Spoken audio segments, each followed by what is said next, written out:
अस्सलाम वालेकुम दोस्तों। आज हम अपने वेब प्रोग्रामिंग कोर्स के लेसन नंबर 8 पार्ट 3 की तरफ बढ़ते हैं, जिसमें हमारे कुछ टॉपिक रह गए थे। डिस्टिंक्ट सेलेक्ट स्टेटमेंट, जो मुख्तलिफ सिलेक्ट स्टेटमेंट होती है वेब की, उसके बारे में हम बात कर रहे थे पिछले वीडियोस में।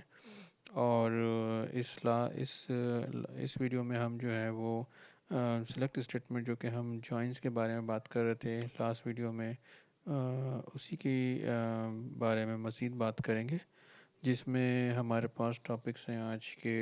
रिडंडेंसी, जो कि बेकार जो डेटा होता है हमारा, उसके बारे में बात करेंगे। जॉइंस होते हैं, जो कि जॉइन हम कैसे करें, एक टेबल दो टेबल को और दो से ज़्यादा टेबल को कैसे जॉइन करेंगे। एलियासिस, जो कि हम अभी आगे मज़ीद बात करेंगे इस सिलसिले में। फिर हम बात करेंगे उसमें सब क्यूरी के बारे में, कि हम एक क्यूरी के अंदर हम दूसरी सब क्यूरी कैसे यूज़ कर सकते हैं, सब क्यूरी का सिंटेक्स क्या होता है। और फिर लास्ट में हम हैविंग क्लॉज के बारे में बात करेंगे, जो कि बहुत इंपॉर्टेंट है और बहुत ज़्यादा रिपोर्ट्स में और बहुत सारी चीज़ों में ये यूज़ होती है। और फिर हम इसके सिंटेक्स भी देखेंगे और एग्जाम्पल भी देखेंगे। चलें चलते हैं हम अपने पॉइंट नंबर 1 की तरफ, जो कि रिडंडेंसी है। रिडंडेंसी से मुराद हमारे पास हमें जो जब हम डेटा के साथ हम काम कर रहे होते हैं, तो हमें सिर्फ वो डेटा चाहिए होता है जो कि हमारे काम का है, और जो हमारे डेटा काम का नहीं है और टेबल्स में है, उसको हम जो है वो गेट करें और उस पर प्रोसेसिंग करें, तो वो हमारे किसी काम का नहीं होता। वो जो है ओवरलोड बढ़ाता है और प्रोग्राम की परफॉर्मेंस को स्लो करता है।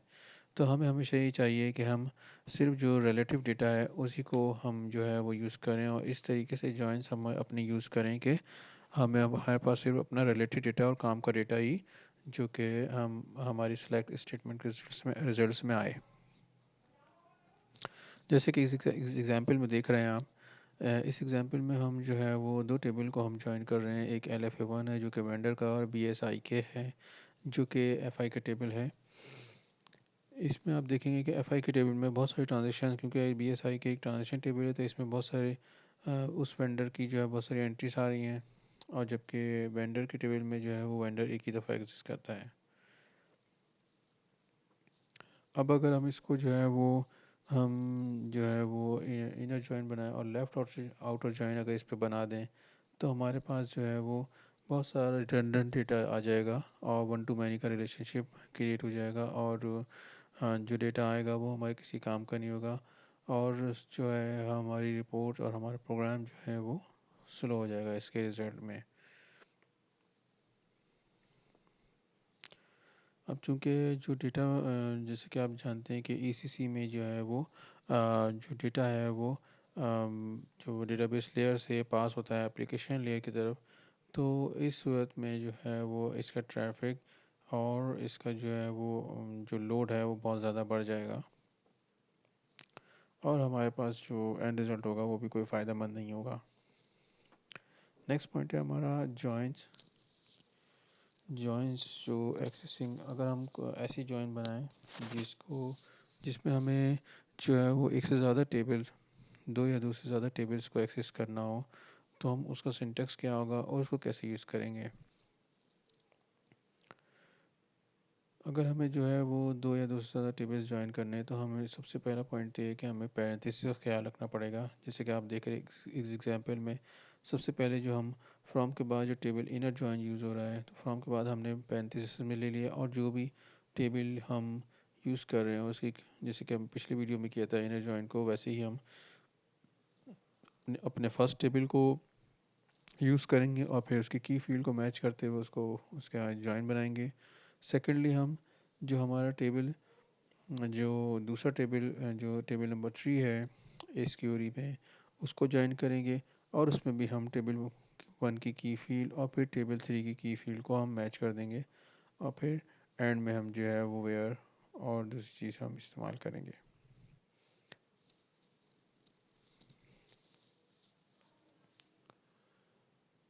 नेक्स्ट में हम बात करते हैं एलियासिस की।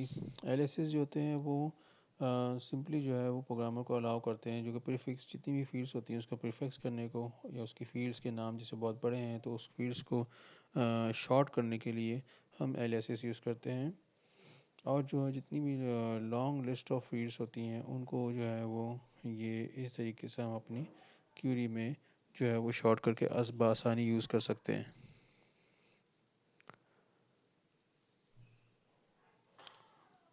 टेबल के लिए अच्छा ये टेबल जो प्रीफिक्स होते हैं ये सिर्फ और सिर्फ जो है वो टेबल के लिए यूज़ होते हैं और वर्क एरिया में इसको यूज़ नहीं कर सकते।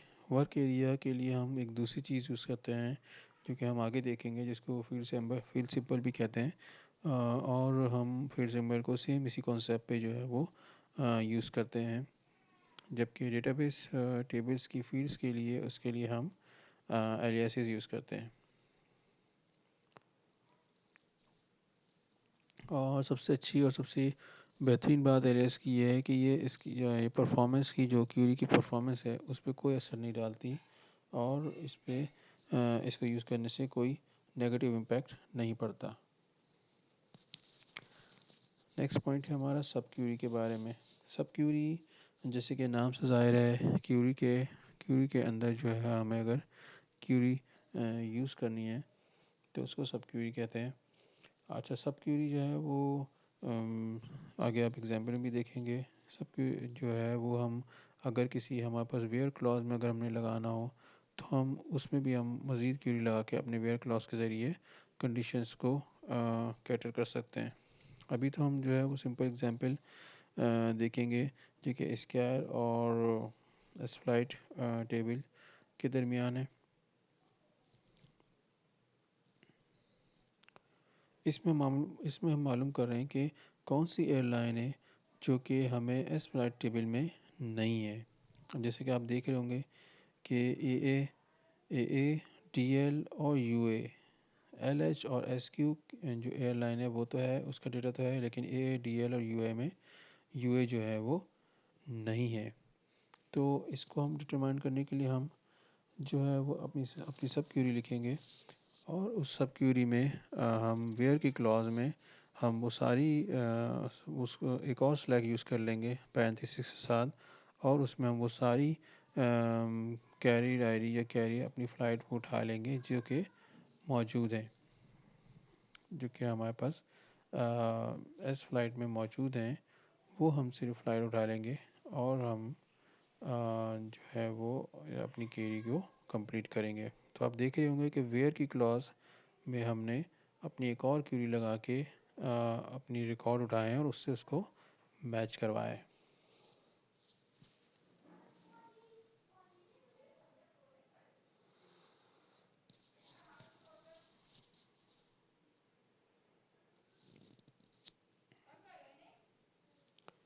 अब चूंकि जो है वो इस क्वेरी में जो जितना भी चीज़ है जो एस सेलेक्ट और एन सेलेक्ट में जो अभी हमने एग्जांपल देखी, इसमें जो है वो जो है वो जो डेटा है वो वर्क एरिया में आ रहा है, तो इसमें कोई भी जो एक्सेसिव अमाउंट ऑफ डेटा जो है वो ट्रांसफ़र नहीं होगा एप्लीकेशन लेयर से और डेटाबेस लेयर से, क्योंकि हमने एक पर्टिकुलर क्राइटेरिया लगा दिया है अपनी क्वेरी पे।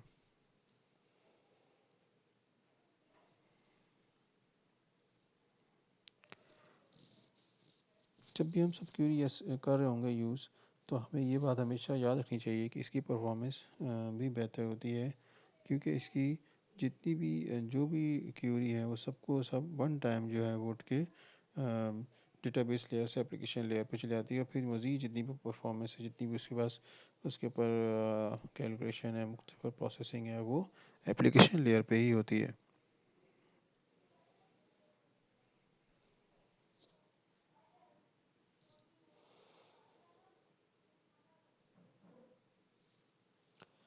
अच्छा जी, नेक्स्ट हमारा पॉइंट है हैविंग क्लॉज।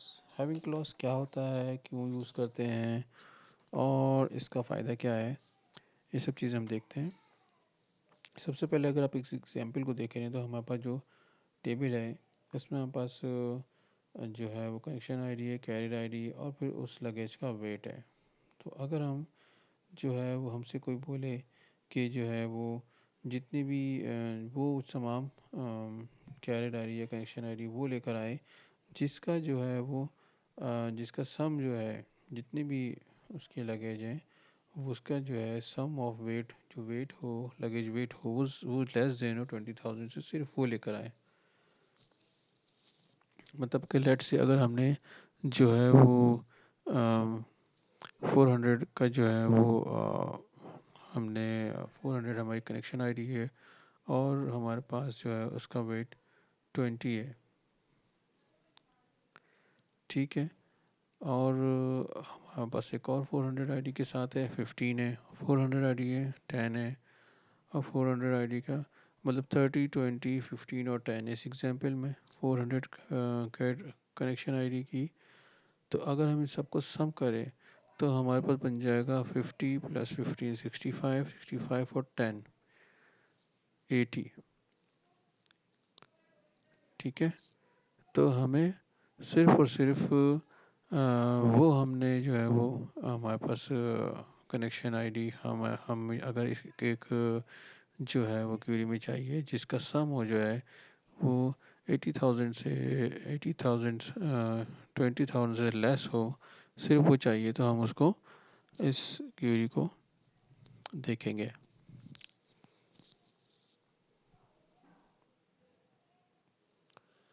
अब चलते हैं इसके सिंटैक्स की तरफ, सिंटैक्स एग्जाम्पल की तरफ।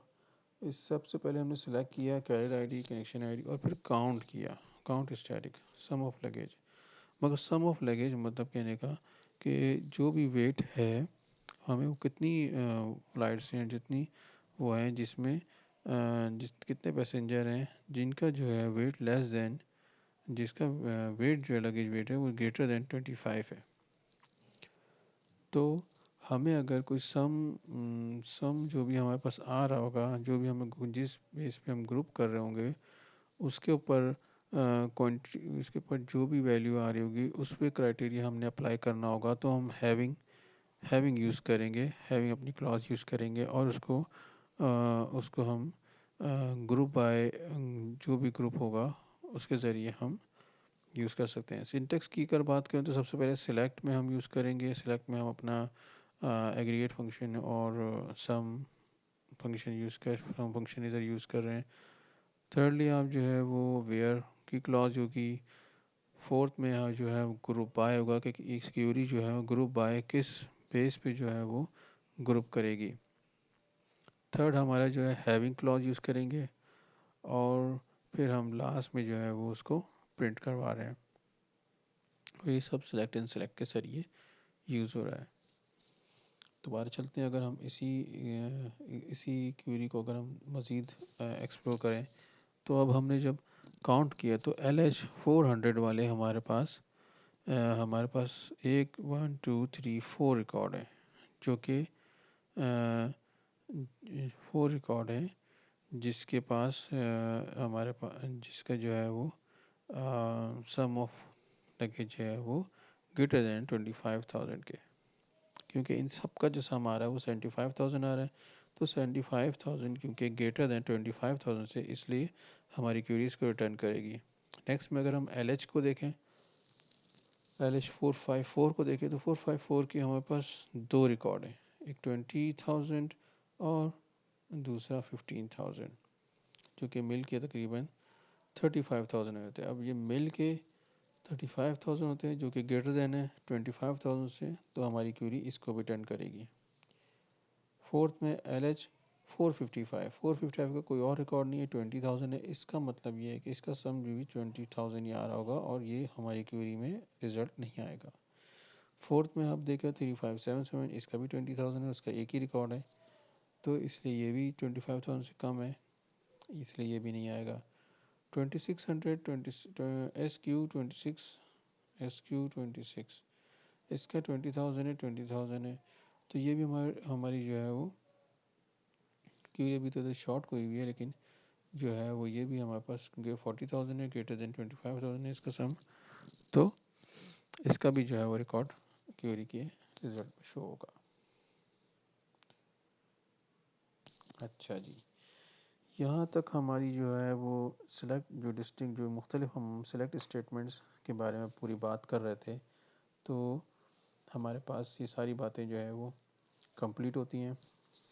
अब अगर हम अपनी तीनों लेसन नंबर 8 की बात करें और इसको समराइज़ करें तो सबसे पहले हमने सिलेक्ट डिस्टिंक्ट स्टेटमेंट देखा, फिर हमने एग्रीगेट फंक्शन देखे, उसके बाद डायनेमिक देखा हमने, फिर कॉन्केटेनेट स्टेटमेंट क्या होती है, फिर हमने वेरिएशन इनटू क्लॉज देखा, फिर हमने dynamic run time table name कैसे देते हैं वो देखा।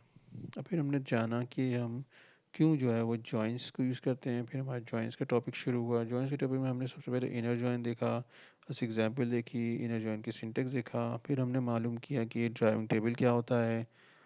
उसके बाद हमने एक्सप्लोर किया था लेफ़्ट आउटर जॉइन क्या होता है, क्यों यूज़ करते हैं, इसका सिंटेक्स क्या होता है। और फिर सब उसके बाद हमने डिस्कस किया तो ओपन एसक्यूएल सिंटेक्स रिस्ट्रिक्शन क्या क्या होती हैं। और आज की वीडियो में हम लेके यहाँ से शुरू हुए थे रिडेंडेंसी बताया मैंने आपको कि वो डेटा, वो फालतू डेटा जो कि हमारी क्यूरी की ज़रूरत नहीं है, हो सकता है किसी और क्यूरी की ज़रूरत हो, लेकिन जो हमारी क्यूरी की ज़रूरत नहीं है उसको हम रिड्यूस कैसे करेंगे और उसको जो है वन टू मैनी का रिलेशन हम ख़त्म कैसे करेंगे। फिर हमने बात की कि एक या एक से दो या दो से ज़्यादा टेबल को हम किस तरीके से जॉइन करेंगे, उसका सिंटेक्स क्या होगा और क्राइटेरिया क्या होगा। उसके बाद हमने एलियास डिस्कस किए। एलियास के बाद हमने सब क्यूरी डिस्कस की कि क्या होती है, कैसे यूज़ होती है, इसका सिंटेक्स क्या होता है। और लास्ट में हमने हैविंग क्लॉज यूज़ किया और क्यों होता है ये हमने देखा कि भाई हमें जो हमारे पास सम की वैल्यू होती है, जो हमें समराइज वैल्यू, जो एनालिसिस के लिए हमें वैल्यूज़ परफॉर्म करनी होती है, जो एनालिसिस के लिए हम रिपोर्ट्स बनाते हैं, एनालिसिस के क्वेरी बनाते हैं, उसके लिए हैविंग क्लॉज बहुत ही इंपॉर्टेंट होता है और इसको बहुत ज़्यादा यूज़ किया जाता है। लास्ट में हमने जो हैविंग क्लॉज एग्जाम्पल के साथ और सिंटेक्स के साथ इसको एक्सप्लोर किया और इसको डिस्कस किया। उम्मीद है दोस्तों आपको ये वीडियो और इससे पहले वाली वीडियोस पसंद आई होगी। मेरे साथ जुड़ रहिए फॉर नेक्स्ट वीडियोस। इंशाल्लाह मिलते हैं। अल्लाह हाफिज़।